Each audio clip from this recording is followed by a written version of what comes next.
Hello and welcome back to another episode of the Reggae of Yourself podcast with me, your host, the Fuchaman and people. Today we got the beautiful Kristine Alicia. Hello, how are you? The Fuchaman, what's up? Thanks for having me on your show. Finally get to meet you. I feel honored. So bless up to all the listeners and the people that tune in, and to all the reggae lovers and the artists and just the community of love. So thank you. The pleasure is all mine. That's very nice of you to say, but I've been looking forward to know more about you since I came across your music and thinking, wow, she's wicked. I got to reach out. You remember I contacting you saying, yo, I love this link up. So I'm really glad that we have the opportunity to do this now. And then me and everybody that follow Reggae of Yourself is gonna get to know about you at the same time. So this is amazing. Yes. So now, let's take you back. Where exactly are you from? And I'm talking about country, parish, town, village, the whole works. Yeah.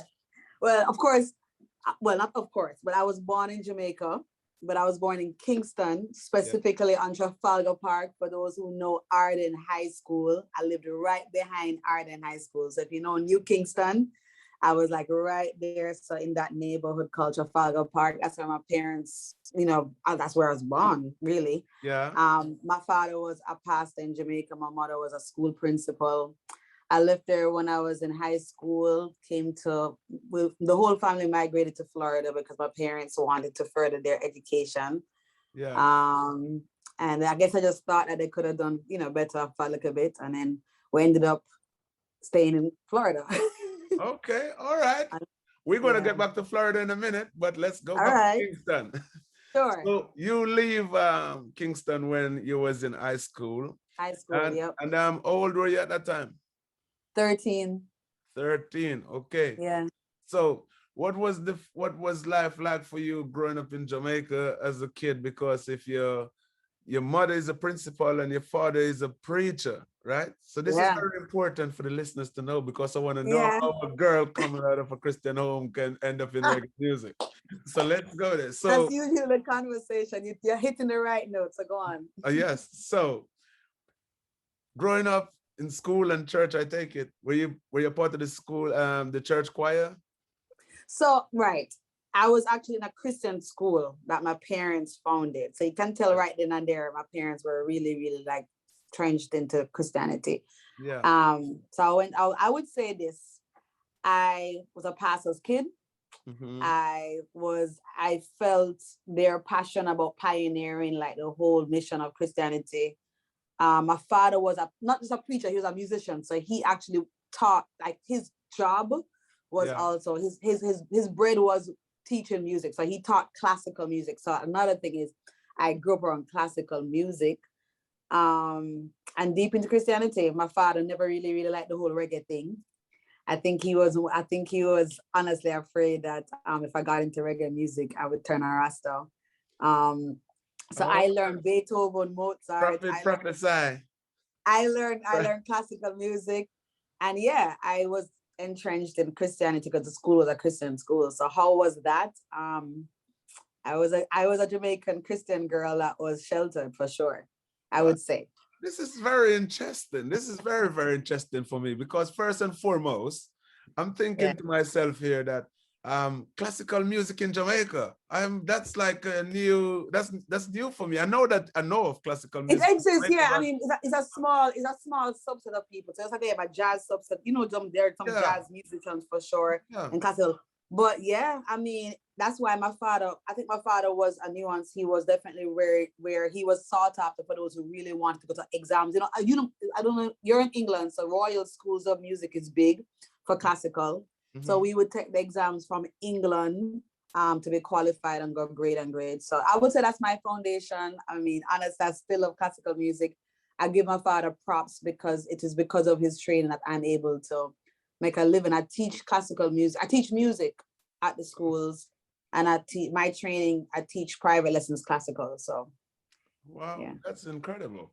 The next part that I got to touch on, because it's no secret that mostly when people speak of people growing up in Kingston, Jamaica in particular, people think of ghettos and struggles and stuff. But from what you're telling me, your dad is a pastor and your mom is a school principal, I take it you're not exactly from the ghetto. You're an uptown girl? I'm not an uptown girl. I would say, okay, so I didn't grow up in Trenchtown. I didn't grow up in a ghetto. That's a normal, story for reggae artists. Yeah. Again, I grew up in a Christian home, so I would say people call it middle class. Yeah. My parents weren't rich, but they weren't. My parents weren't poor, but they weren't rich. But I definitely, looking back now, can see how my parents were like making ends meet. They were pushers. I think they were in a good community of support. My mother had a lot of good friends that when they were working hard, the village kind of all came in. I felt love the whole time. My mom is very, very, like a very loving soul. So I didn't really feel disadvantaged, really. I just know we weren't rich. I just knew that. Yeah. That is beautiful, because it's nice to meet people as well and let people know that also, despite of the struggle, not everybody in Jamaica go to bed without food or don't have money to send their kids to school. There's what I right. mean? So another element. Sorry, I'm not to cut you, but that's another element, that because a lot of artists that I have encountered that is from the ghetto, a lot of them, this is their life. You know what I mean? So it is really nice to actually see the other side of the thing as well, to let people see that as well. So it is really nice. A big respect to your mom and dad to get themselves in such a great position that they was able to provide you with that as well. Well, right. So, and again, to the point that struggle isn't only material. True. Struggle isn't even about not having food. A struggle, people glorify that struggle sometimes. I think that they only can sing about. But I believe every human comes in contact with some form of struggle. Of course. Whether it's poverty, wealth, emotional loss, all those struggles. So, and at some point in our life, it comes to struggle. So I think we have to come to a point where we also realize we don't glorify the struggle of just no food to eat and that. I think people can only sing about that. They're struggling so many ways. Well, you see, the thing is, we also understand that every man's burden is the heaviest, So, exactly. So I understand. So I totally get that, So it was just like, it's a different thing. So when I know when and I respect. I like that you differentiated that. Yeah, it is. I mean, like when I spoke to Kabaka Pyramid as well, he was clear that he was from uptown as well. He wasn't from down in the ghetto, so he didn't experience what the other people them experienced down in the ghetto. You know what I mean? So it is it is good. It is good to be able to speak to people from both sides of the coin, if you like. I love that. Yeah. So let's get back down into the music thing as well, because you was in Jamaica until you're 13, studying classical music and all of these things, and going to church. Were you singing in school and in church? Yeah, definitely singing in the church. We formed a little small group. I remember forming a small group with my friends in high school, singing groups. I started to just get used to harmonies. Of course, always involved in singing in the choir. So yeah, what's your earliest memories of singing? There was it was three of us in a group singing under a tent at a church event. Yeah. I remember the tent being yellow and white at a church called Covenant Community, and we sang one of the Jamaican hymns. Not even a Jamaican hymn. Fill me heart a lion heart, fill me heart a lion heart, fill me heart a lion heart, strong and everlasting. So I remember singing that for sure. And I remember when I was singing that, I felt the energy and I'm like, this I love, because the harmonies of that is wicked. Yeah. Can you remember how old you were at the time? Oh, I was probably 9, 8. I remember 8, 9. Okay. I remember that in Jamaica. Yeah. Was there any other member of your family that was into singing apart from your dad that played classical music? So nobody else into singing. My sister, I have one sister, she's into dub poetry. She's really wicked. And then my 4 brothers, out of my 4 brothers, one is a music teacher, one is a producer, and one other has a voice, a really, really good voice, but he sings more like folk pop. Okay, so come on, tell me the name of your siblings that is in the music business. Well, my sister Michelle, she's a dub poet. She's actually good friends with Kabak and them. She's a dub poet.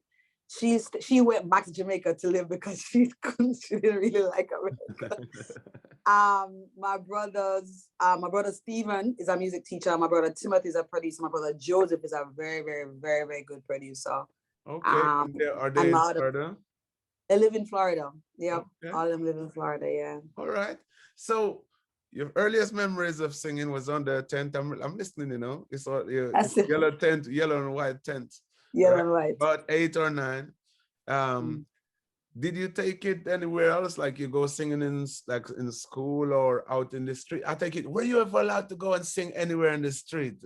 So at that point, it was just singing in school and thing. I never really had a vision, or I never really saw, it wasn't really a thing, oh my gosh, I gotta go out. I don't even think I got the background or the backing from my parents to say, I'm gonna go out and be a singer. Again, I think my father's dream for me, honestly, was to be an opera singer, I found out later, and a classical pianist. So I don't think I was exposed to opportunity of going singing in talent shows, not that thing. It wasn't until we migrated to the States when I was in my last year of high school, I can't remember, either 10th grade or 11th grade. And I entered a competition for myself, a gospel singing competition. And that's when I won the competition. And then that's when I was able to get exposed to opportunities for myself to say, oh, yeah. Okay. So, you get in America from Jamaica into Florida. What was that like for you when you arrived in Florida? I remember being in the airport, sitting down, waiting for a long time because we were all sitting down, waiting on our passports or something like that. And I remember us having to do the certain check. And I remember like, wow, this is going to be a new life. I still didn't really, my auntie had filed for us, obviously. You know, people have to file for you. So my auntie filed for us. I would say I remember the transition. I remember coming together. We went to a private school up here, and, you know, and I remember going to the private school and people making comments about, it was people at that time, it was a private with mostly white kids. So I guess that first of all, I had to get used to a black girl. Then second of all, a black girl with an accent. Then a black girl that they weren't so sure what Jamaica was like. And they made some comments about whether they have bathroom in Jamaica. So I'm like, you know, like you said, I'm not coming from a poor area or whatever. So when they ask me this, I'm like, wow, Jamaica, but they really must think Jamaica to have nothing. They want if I live in trees. So I mean, that transition was eye-opening for me because I didn't see Jamaica as a poor place, really. So that transition was there. All right. So then entered America, into school, trying to settle in, trying to find your feet. Then you fast forward a little bit later in secondary school, enter the gospel competition, right? Yeah. Enter the gospel competition, won the competition. And at what stage did you then, from being this amazing, quiet church pastor's daughter, decided to venture out of the church into reggae music?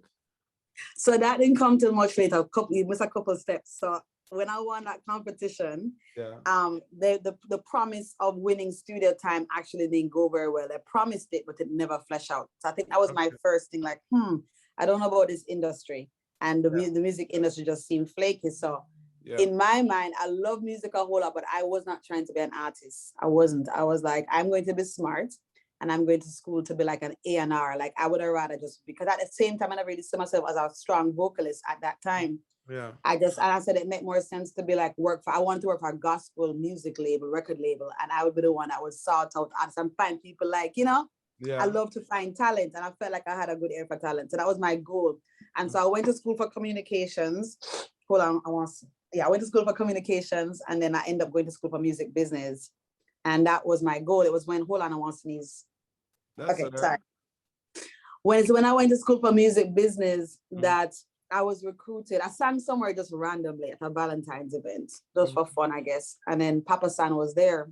Okay. And it was there that Papasan heard me, and he recruited me to sing backgrounds for him. And then of course I started to link with Nigel Lewis. Nigel Lewis is a big soca artist, and they were in the gospel industry at the time, so they recruited me to background singing. And then I was doing that for a little bit, and then Nigel Lewis said, you know, I want to produce an album. So my first debut album was a gospel reggae album. So people, right. So I'm thinking of, I'm starting to do my reggae now. I'm doing my reggae, I love my reggae, but it was still gospel. And I think some people are aware of gospel reggae, some people aren't.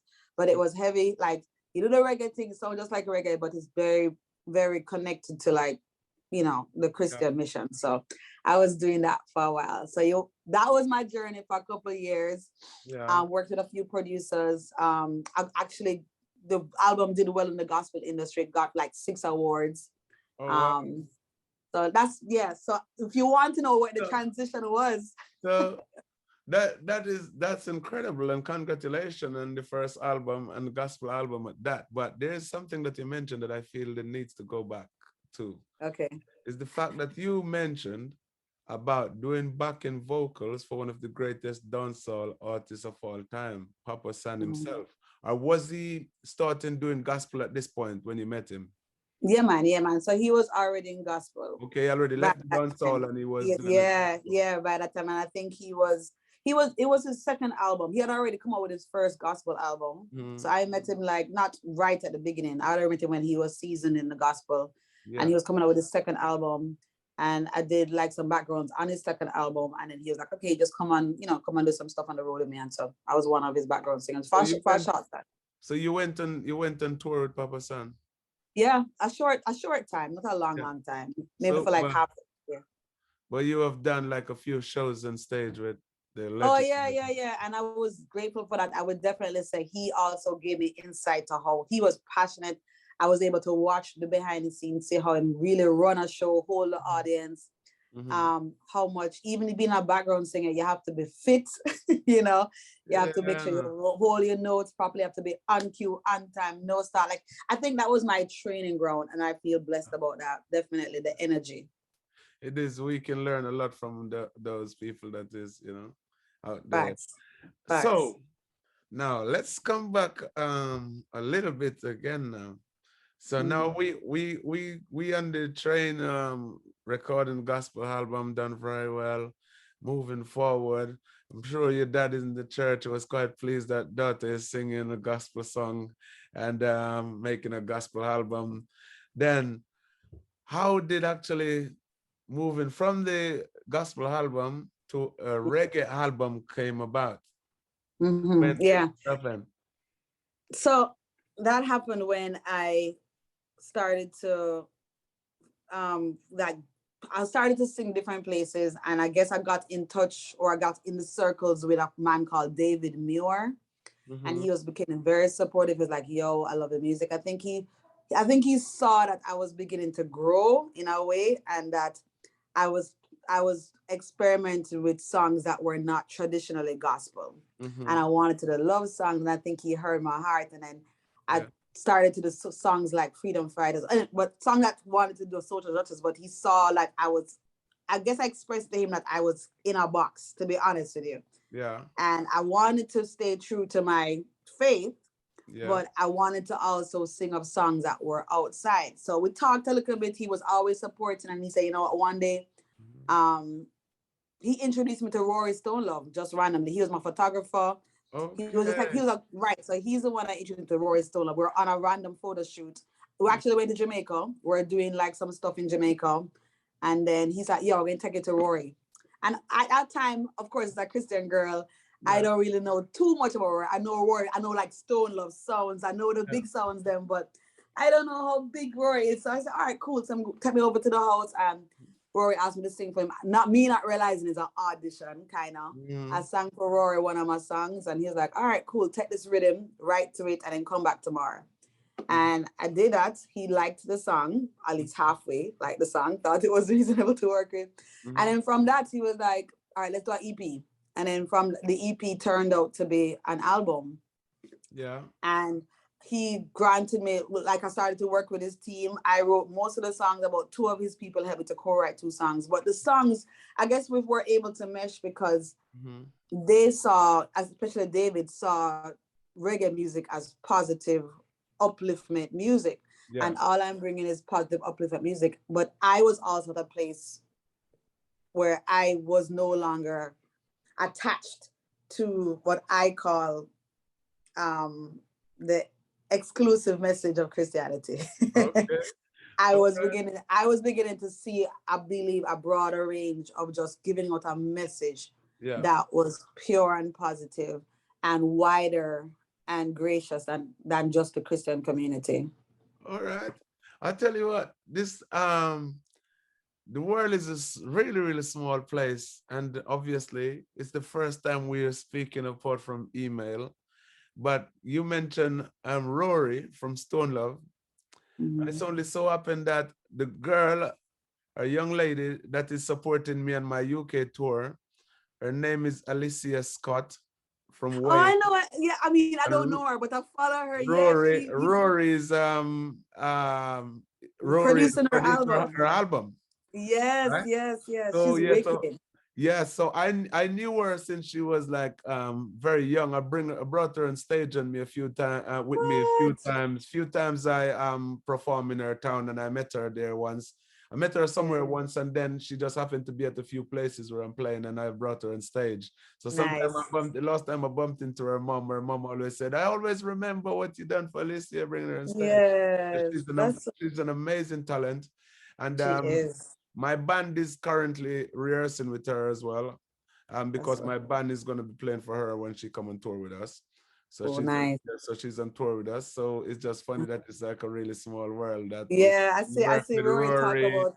And she was introduced to Rory, and Rory produced an album for her as well. So, big up to Rory as well for supporting the females them. And for sure. So so I just thought I would let you know that. Hit her up, say hi to her for me. I mean, I do. She is amazing. I follow her, and she's like, yo, for real. And Rory always talk about her. So yeah, she's amazing. She's a great singer, and I've been lucky to know her, and I'm looking forward to be on the road with her on my tour. So album with Rory, how did that album go? Was it a success or? Well, when it first came out, it peaked on the Reggae Billboard charts. I believe it was number 8 on the Billboard charts and number 3 or something like that on iTunes Reggae. So it did well as soon as it came out. I had lots of support. Yeah. I would say, when something first come out, it the anticipation is there. Of course, Rory being behind it was great. I would say longevity wise, it could have done better. Because I probably could have supported it more by being on the road. Yeah. And then just more support. I heard that it could have gotten a lot more push. Yeah. Everyone that heard it said it was amazing. I'm still very proud of it. People to this day still say it needs more push, and some people have not heard of it, but people have heard of it love it. So I will always call it my classic album. It could have reached further for sure, but to me, and then also to me, it's still on iTunes. People can download it anytime. I put out a couple of music videos on it which people still love. And Rory and I still talk about working some more, so there will always be that, and it'll always be more. And music to me is just creation and evolving. So I feel that was my debut part when I was just becoming to be brave about coming out of my box, right? All right. And then at the same time, I also understood that the reggae, that the gospel reggae people also weren't so sure what was happening. And then in the reggae industry, they're like, this is great, but to be honest, they were like, is she Rasta? Is she Christian? Is this?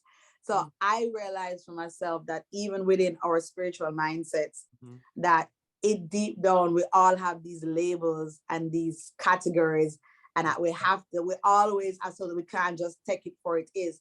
So that taught me a lot, and it was good because my passion now is to realize that you can be your own unique self and not be attached to a category just because you sing reggae music or this, or just because this. And my joy and my whole being is glad that I'm free from that. I'm not attached to explaining that I was Christian or this or that. And my freedom is oneness and seeing the truth and liberty and love of all different religions, honestly. Okay. Well, Rastafari is not a religion. So we apply. Yes. But So, but because you said that now, I kind of feel it needs to ask you, which side, are you a Rasta? I'm not a Rasta. Okay. So, are you a Christian? I don't call myself a Christian. Are you a sinner? So good. So this is where I am. Like, so one time somebody asked me this, but you have to be something. Is it possible to not be a Rasta? Is it possible to not be a Christian? Is it possible to, do you have to be something to be not a sinner? Well, what I see, every man has to come and live their live, and it is one's freedom to choose one path, right? Right. So I agree. basically, you don't have to fit in any box, as you said. No one needs to fit in any box as long as you're living right and spreading the word of love and believe in the creator and show him respect for everything. Right. And that path is right. So like what you said, every man must choose a path. I choose the path of that, where I feel that one can live all of those principles to the highest degree without calling themselves out. You know why? Because I may be on my own journey where I want to be truthful to myself. And because I'm on a journey, I already know what I don't want from my past, but I also haven't fully come to the full understanding of another, let's say Rastafarianism. So it's better I'm honest to myself than some people who say, oh my gosh, I'm a Rasta, and they don't even know what they believe. You understand? No, exactly. Well, I mean, right. The thing is, it's God himself, the creator, that we all have to anchor. Exactly. And I've got a lot of love and respect for everybody who go to church and do their things. And I got love for people with whatever part they decide to choose, because at the end of the day, it's up to people to live their life the best way they see fit, as long as they're not harming other people. Unfortunately, exactly. I do take a view though about and religion that it is created to divide and rule, because growing up in Jamaica, I grew up in Jamaica in church, going to church as well. I remember my grandmother, bless her soul, she passed away late last year. I remember she wouldn't go to the church down the road. She'd go to Baptist church, but she wouldn't go and to Pentecostal church around the corner. I mean, I see another guy when I went to Jamaica in December, he was going to church, and there was a church across the road from his house that he can stay in his house listening to them singing. But he was late for church and was waiting for a lift to get the lift all the way to Brownstown to go to his church, Baptist church. And I said to him, I said, you're going to be late, church going to finish by the time you reach Brownstown. Why don't you just walk and pray? Why don't you just join those people? Church. And him say, I'm not praying with those people. I'm not mixing with them. And I'm thinking, but if you're going there to praise the same God and reading the same Bible and singing the same hymn, isn't that what really matters? But then I understand that I couldn't judge him, because religion is already created and is already hooked up on all of the division that comes with it. That is where I am. So, yeah, so if Rastafarianism is not a religion, then that means I could be Rasta. I don't know. But if you call it, but the truth is, people say, well, the fact you ask me if I'm a Rasta means I am associated or I'm part of something, which makes it a quote unquote institution or something, right? If it is not any of that and it's a lifestyle, then by default, that is that. If it's only about love and peace and living according to what the creator wants, then it is. But the truth is, just like Christians say the same thing. Them say the same thing, and not a religion. So everybody wants to say not a religion. But if you want to be honest, once you have rules and regulations and clubs and doors and the gatekeepers, because Rastas have gatekeepers, Rastas say that's not a true Rasta, right? But if you want to be honest, if it's just about the heart, then I don't have to be attached to nothing. Well, my heart, my lifestyle reflects all of that. Yes, Rasta, but you know that our people is, people like to judge and pass judgment, and many times that's all I'm saying. Many times when people is passing judgment, it's just to cover their own deeds, What shall Facts. The people that you should hide from, the only person you should hide from is the person you cannot hide from, which is God himself. And yourself, exactly. I mean? So that's why when people ask me that question, I'll rather be humble and say I can't be any of that, because I know the minute I do that, I'm already putting myself in a category, which is then judging other people who are not that, who's not me. And because of my journey and my path, and that's why I said my own struggle of finding my own self with religion and whatever, I say, you know what? I can love the Rasta man, I can love the Christian, I can love all of these people because the core and essence is seeing what is good about myself with the other man without judging. Because the minute I put myself in this category, I'm saying I am better than the other. The minute I do that. Well, the thing is, the most important thing is love and unity and respect without limitation that doesn't limit to any particular person or group or color or creed or background. It is unconditional and without limitation, you know. So that's how I see it. Yes, blessed love, you know. So, all right, we got a little bit deep there, but let's go back to the music. Yeah.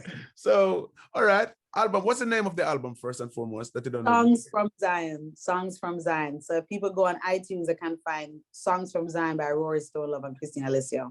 Okay, beautiful. So did you make another album after that? No, I've released singles after that. So after that album, I've done singles after that, and I'm a few singles called Black Diamond, Eternity, Scales, and my most recent Hold Strong, and I think that's how we met. Hold Strong. Yeah, that's a big tune. I love that. I love that. Thank you.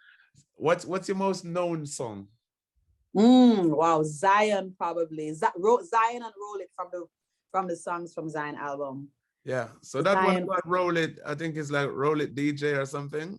Yes, tell the DJ roll it. Yes. Tell the DJ roll it. Yeah, right. Yeah, that one. So I watched that one and I saw you doing that one live on YouTube. And that tune is bad.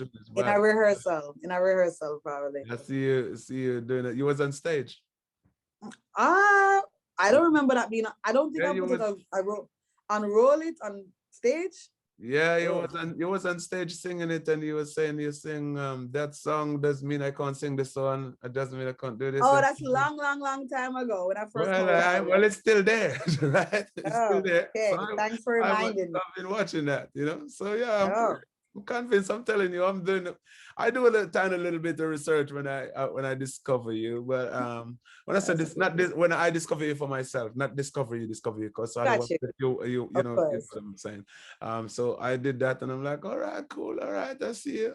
You doing the thing. That was good. So that was good. I liked it. It was a nice tune, nice rhythm. And I noticed that they got a song called Freedom Fighter. And I also got a song called Freedom Fighter, and it's the title and the name of one of my album. My last album is called Freedom Fighter. All right. So nice. We gotta check. Yeah. That was one of the first songs. Yeah, that was one of the first singles Rory produced for me to test me out, for sure. Okay. Yeah. All right. Yeah, so that's my album. I got an album, Freedom Fighter, but my new album is coming out soon. But let's not talk about that now. Congrats! I'm going to look it up. Yeah, for sure. Yeah. So basically, all right. So many singles, and I always performing in America. If you get a lot of opportunity to go on stage and perform out there. When I was in Florida, yes, the reggae community was great. I was entrenched there. I grew up in the reggae community in Florida. And then when I moved to Texas, the pandemic happened. I moved to Texas and Houston because my husband at the time was from Houston. So we moved here, and then the pandemic happened. My husband passed. And then so I took some time. And that's also when I took some time to release those singles to get, to keep my creative spirit alive. Yeah. And so, of course, with all that going on, I must say that it's just now recently I've been blessed to start afresh and I meet reggae musicians in Texas, which I never believed was here. And so now I just had a show last night. I've been having shows, so I'm getting back into it. And I realized that once you find a community, your paths will align with the right musicians. So I think it's quite funny. We seem to be having lots more and more in common as I continue speaking to you. Because my cousin that actually grew up in Kingston also live in Houston, Texas, called Latoya. Oh yeah? She's a model. Okay. Latoya. And yeah, so she been living there as well. I always ask her, you end up all the way in Eastern Texas. But, but yeah, she's there. I literally just think because I was talking to her on Instagram earlier. Everybody always, so what are you doing in Texas? Texas, yeah. reggae girl in Texas or Jamaican, but you find reggae everywhere. So reggae. so is it there? You've got like a lot of reggae concert on the regular over there, or? Well, I mean, at first I didn't think so, but I mean, obviously, just just depend on the circle you're in. So now that I'm in the reggae circle, I'm seeing reggae shows all over. Okay. You know, there's one coming up in March. There's one in Austin. Like Texas is a big state, first of all. Yeah. So I'll have to probably drive a couple hours to go to the next one. But if you're a reggae lover, you'll go. And yeah, people still support. Once you're in the community, like you will see the reggae shows. Yeah. How do you feel though? Like you mentioned that bit there. So when you move there, do you feel a bit misplaced and then it all is what's the community like? Do you feel a bit out of place, like you got to fight to fit in all over? Yeah, I did feel that way for sure. I felt that way. I felt like people didn't really, I definitely, the love, I was so settled in Florida. Like Florida is like the next, they call it Kingston 21 because it's like the next Jamaica. Okay. So I felt settled. Texas, yeah, I felt like I was like a newbie. First of all, I didn't know anybody. And then I just felt it was a lot of, it's very strong with the American pride. That's what I saw. That's what I've seen of it. Like I never heard about it. That's why I'm yeah, they have their Texas pride. Texas pride is like our whole country. But like I said, when I decided to release my own, like I had to the last 2 years taught me to stop holding on to what I feel like I have to hold on. And I just released and surrendered to what, to what I believe the universe was taking me through. Like I said, okay, I'm obviously on a path that I don't know where I'm going. And I let it go. And I said, let me let go of anything that I feel is my own identity. And the minute I let that go, I started to meet people. Rory called, check up on me. And then he introduced me to one of his band leaders, one of his bass players he knows, an Asian girl that is just into reggae. And then from I met her, I just met a whole line of musicians. And then from I met a whole line of musicians, I found my community. Right. And so that's it. That's all you need. And I just, once you release and let go and you just be open. And I just realized, reggae is for everybody. And I had to also say, let me stop trying to feel like they need to accept me. Let me do my duty of saying, I need to show them love. I need to see everybody as one. Exactly. And then I realized that everybody love reggae, even they don't know it. And the ones that hear it, them love it. But exactly, I mean, I know from like traveling as well that like even people that are racist is loving Bob Marley like crazy and loving reggae music. It's absolutely crazy. Love reggae music. You know what I mean? So I know like a lot of people that are racist is just because they're afraid of the unknown or what they don't know, and then open up and let other people. Fuchaman, yes. They just that's exactly what it is. That's what it is. I love that.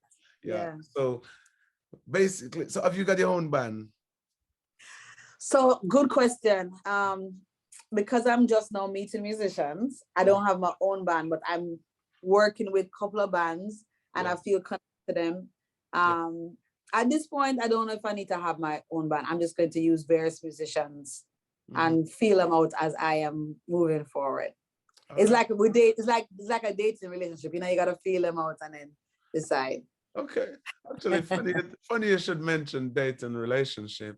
So you I remember you mentioned earlier that you was married. Have you got children? I don't have any, no. You planning? Well, I just recently, I feel like I just recently got over my grieving of my husband. Okay. So, I'm focusing on my music now, and I always wanted. I teach music, thankfully. Yeah. I believe right before my husband passed, we wanted to, and then he got sick with cancer. So I just, I said I could take two perspectives. That I could look at the bit about it, but I don't know what the future holds. I would say that I don't know what the future holds. The future and is bright. I don't. Yes, I don't, and because I feel like I'll receive whatever the universe brings me, but at the end of the day, I'll accept whatever comes because I'm happy, I'm content, and I feel there's two bits that I want to mention in relation to what you just said. One of them is not as happy and bright, but the other one is. So thank you. Step by step. So the one that is not so bright is I share another thing in common with you again. My brother that followed me also died April coming 2 years ago with cancer. So I can understand the kind of the impact of that, unfortunately. So may they both rest in peace. But then the other part that I want to address or mention, which is much brighter. You say you don't know what the future is all. So bear in mind that I'm the future man. This is what the future look like. It's tall, dark, and handsome, 6'3" tall with dreads, handsome, big bright smile. This is what the future look like. That's me. I love that. I love that. So you always tell me the future. Well, I'm the future. 6'3", 6'3", 16 and a half stone, and with and big beard, right? Okay.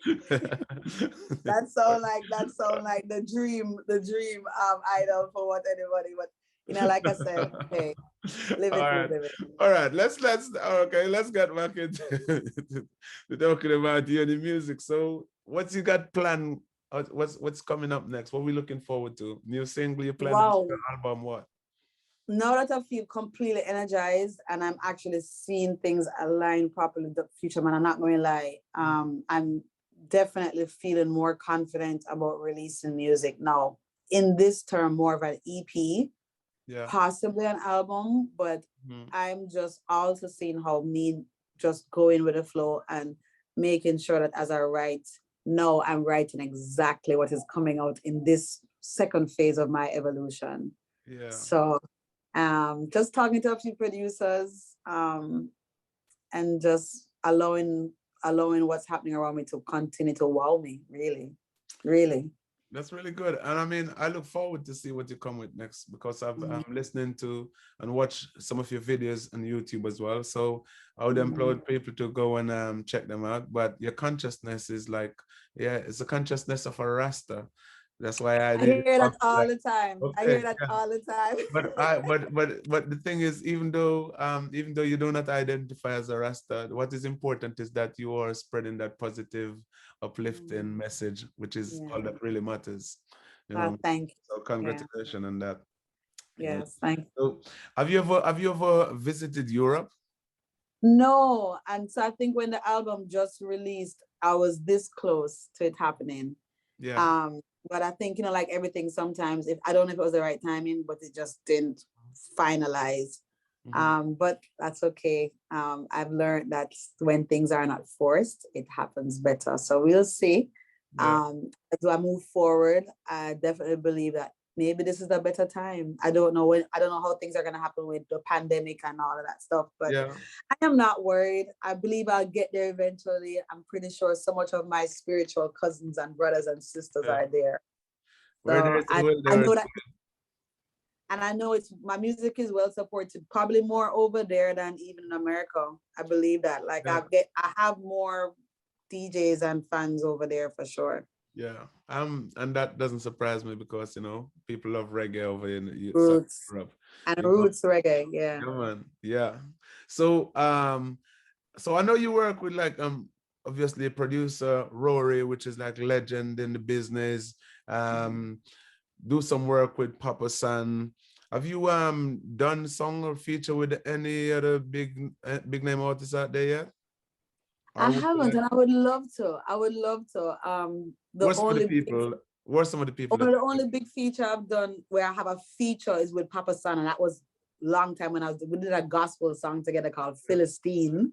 Okay. So people respect that. Again, that's in the gospel, but in my ex-gospel music, I haven't yet found a collab. I think at the time when Rory was working with me, he was like, he didn't want me to come out as a collab because he felt like artists, when they come up with a collab in their new stage, it deters them from their own identity. So I respect that. Okay. So the right time, the right thing, but I don't know, right. That's debatable, right? Everyone have their own opinion. Some people like, you have to do a collab. Some people like, it's been taken away from you. It's gonna feel like a crushing onto them. So that's a very good topic. Yeah, I don't know. The first time I heard of Vibes Cartel, it was him and Bounty Killer in that song that he did. And he's good definitely points. one of the greatest dancehall artists of all time. Facts.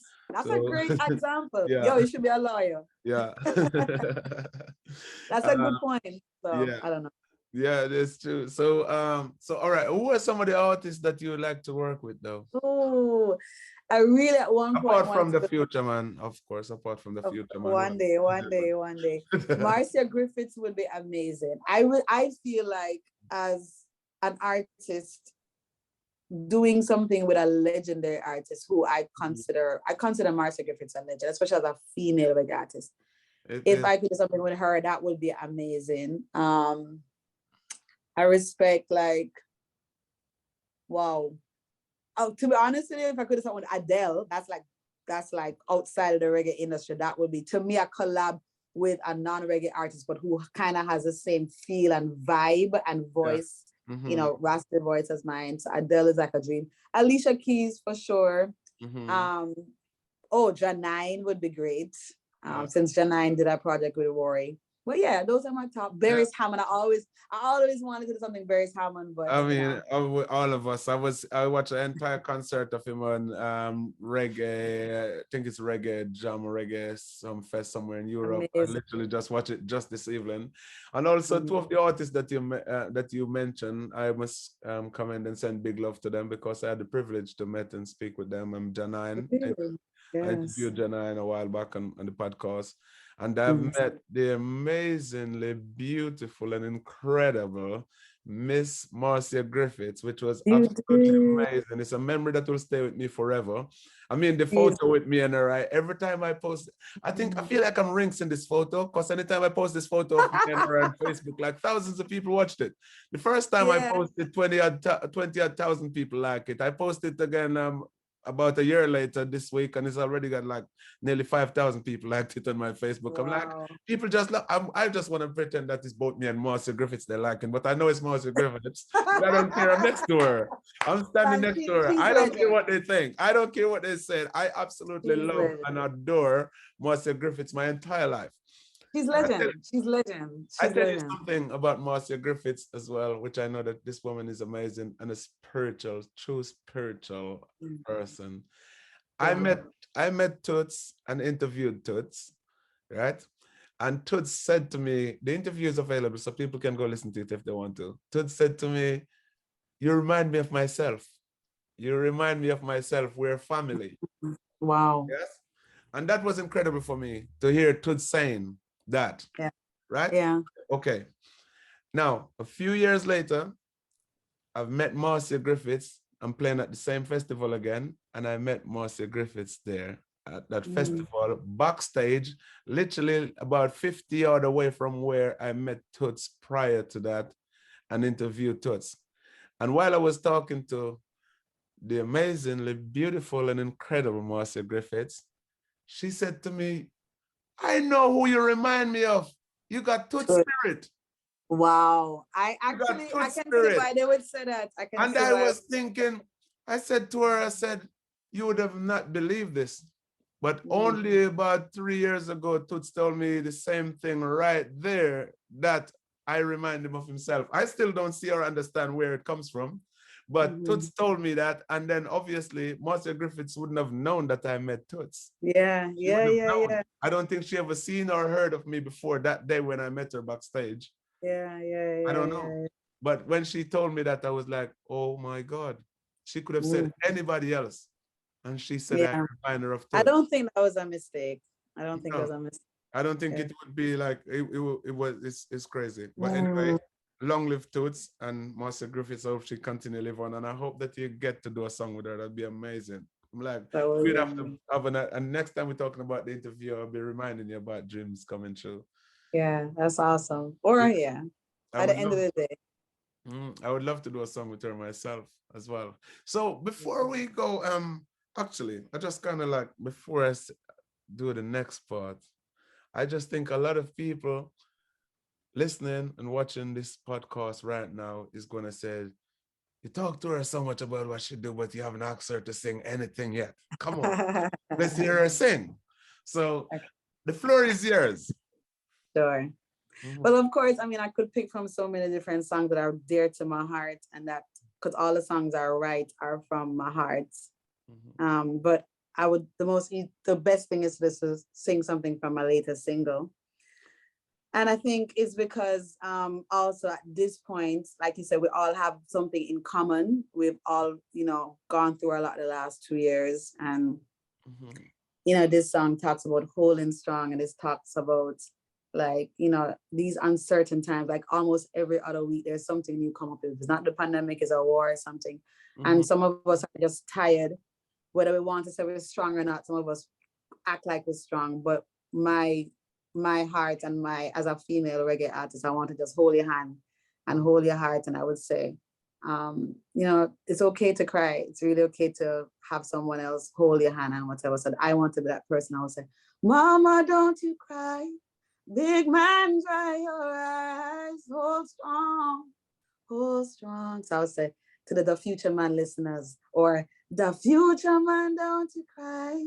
Big man, dry your eyes. Hold strong, hold strong. In these times of uncertainty, everyone seemed to lose the key. What was once the norm, them have a plan, yet still no one can find them peace. But I can't sing the whole song on your show, so I would tell people to go to the video, and I hope it resonates with your heart. I hope it encourages you. That's the whole point of putting out these songs, really, for it to encourage you and for you to push through. That's it. That's beautiful. You got a really, really nice voice, very nice, soulful to this, can feel it in your soul. It's natural. Thank you. True blessing from the Creator. So let's tell people where they can find you. Of course. So YouTube, you found me on YouTube, I think. My YouTube channel is Kristine Alicia, and Kristine is with a K. On Facebook, I'm Kristine Alicia. On Instagram, I'm Kristine Alicia Music. I think you should spell both of them. Well, okay. Kristine is Kristine. Alicia is like Alicia Keys, Alicia. So Kristine Alicia is defined on Facebook and YouTube, and Instagram. If you're on Instagram, Kristine Alicia Music. That's beautiful. Yes, thank you. Thank you so much. So now, what message would you like to send to all of the Reggae of Yourself people and to all of your fans? What do I want to say? I want to say that as you journey on your own path, that you continue to love yourself and see your purpose and your worth as high in its highest form, but still accepting the brother and the sister right beside you and without judgment. And remember that each person is on their path. And with that, as we listen to as it relates to me, I'm giving you reggae music from my heart. I hope you can receive it in the same fashion and spread it in the same fashion. It's only about unity and love and holding on to our purpose and shining in that purpose. That is beautiful. Thank you so much. Thank you. Kristine Alicia. The Fuchaman. Joy and an absolute privilege getting to know a lot more about you.